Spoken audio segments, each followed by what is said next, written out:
സംഘകാല സാഹിത്യത്തെക്കുറിച്ചാണ് പറയുന്നത്.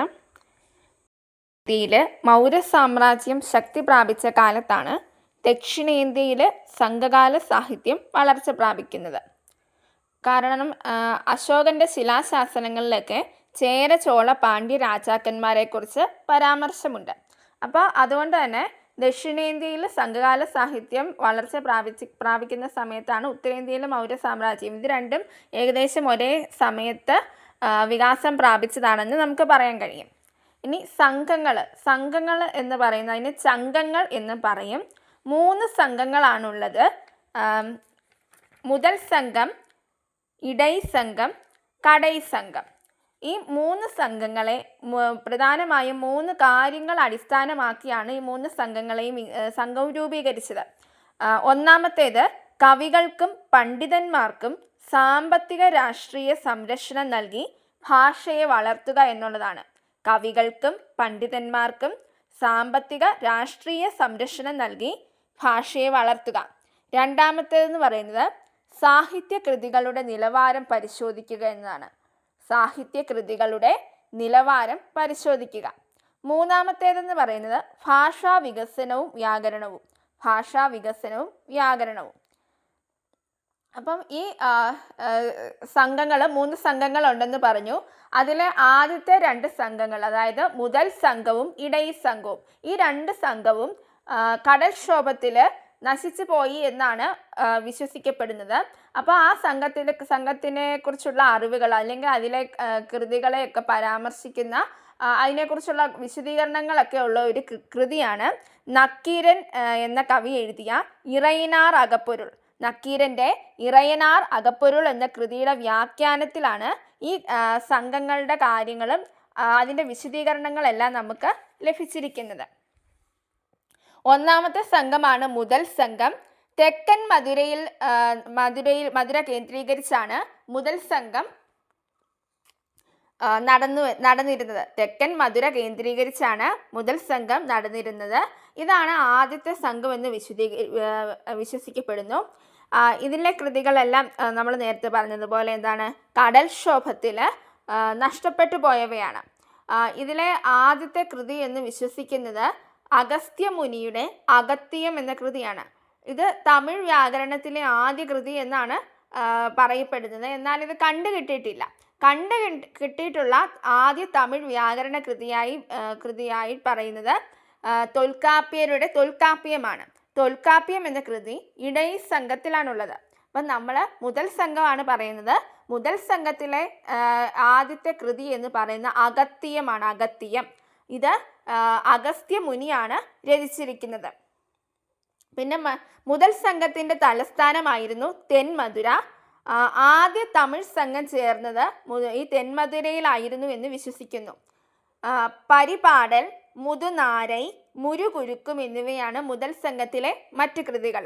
അപ്പം അഗസ്ത്യം, പരിപാടൽ, മുതുനാരൈ, മുരുകുരുക്കും ഇവയാണ് മുതൽ സംഘത്തിലെ മറ്റു കൃതികൾ. ഇനി അടുത്തതാണ് ഇടൈ സംഘം. ഇടൈ സംഘത്തിൻ്റെ പ്രധാന സ്ഥാനം കപാടപുരമാണ്. ഇടൈ സംഘത്തിൻ്റെ പ്രധാന സ്ഥാനം എന്ന് പറയുന്നത് കപാടപുരമാണ്. മുത്തുമാലകൾക്ക് പേരുകേട്ട സ്ഥലമാണ് കപാടപുരം.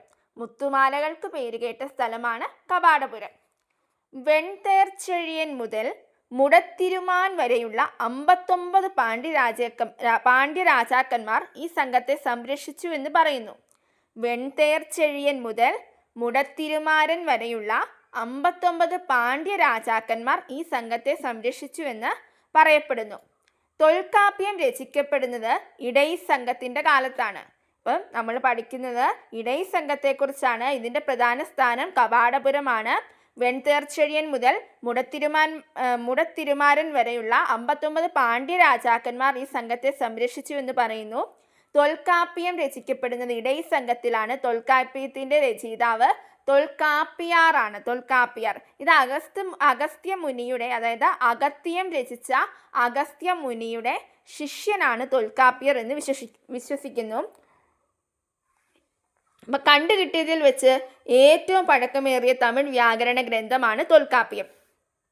ഇനി ഇടൈ സംഘത്തിലെ പ്രധാന കവികളാണ് അഗസ്ത്യമുനി, തൊൽക്കാപ്പിയാർ, ഇരുന്തയൂർ, കരുങ്കോഴി, വെള്ളൂർ കാപ്പിയൻ, കിരുതയാരി. ഒന്നുകൂടെ പറയാം. അഗസ്ത്യമുനി, തൊൽക്കാപ്പിയാർ, ഇരുന്തയൂർ, കരുങ്കോഴി, വെള്ളൂർ കാപ്പിയൻ, കിരുതയാരി. ഇനി ഈ ഇടയസംഘത്തിലെ പ്രധാന കൃതികൾ എന്ന് പറയുന്നത് തൊൽക്കാപ്പിയൻ നമ്മൾ പറഞ്ഞു. അതുകൂടാതെ മാപുരാണം, ഭൂതപുരാണം, ഇസൈ നുറുക്കം, കരിയുരു എന്നിവയാണ്. മാപുരാണം, ഭൂതപുരാണം, ഇസൈ നുറുക്കം, കരി ഉരു എന്നിവയാണ് തൊൽക്കാപ്പിയത്തിലെ മറ്റ് കൃതികൾ. അപ്പോൾ ഈ കൃതികളെല്ലാം കടൽക്ഷോഭത്തിൽ നശിച്ചു എന്നാണ് വിശ്വസിക്കപ്പെടുന്നത്. ഇനിയിപ്പം ആകെ നിലനിന്നിരുന്ന ഒരു നമുക്ക് കൃത്യമായ തെളിവുകളൊക്കെ ലഭിച്ച ഒരു സംഘമാണ് കടൈ സംഘം എന്ന് പറയുന്നത്. ഇന്നത്തെ മധുരയാണ് പ്രധാനമായും കടൈ സംഘം കേന്ദ്രീകരിച്ചത്. കടൈ സംഘത്തിൻ്റെ സംഘങ്ങളൊക്കെ നടന്നിരുന്നത് എവിടെയാണ്? ഇന്നത്തെ മധുരയിലാണ്. മുടത്തിരുമാരൻ മുതൽ ഉക്കിര പെരുവഴുതി വരെയുള്ള 49 രാജാക്കന്മാർ ഈ സംഘത്തെ സംരക്ഷിച്ചു. അപ്പോൾ ഓർത്തിരിക്കുക, മുടത്തിരുമാരൻ മുതൽ ഉക്കിര പെരുവഴുതി വരെയുള്ള 49 രാജാക്കന്മാർ ഈ സംഘത്തെ സംരക്ഷിച്ചു.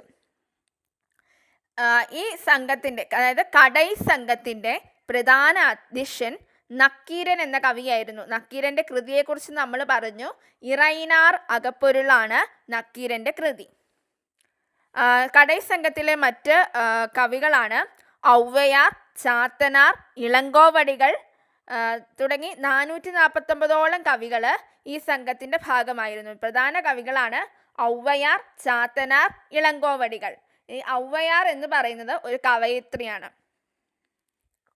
ഇനി തൊൽക്കാപ്യത്തെ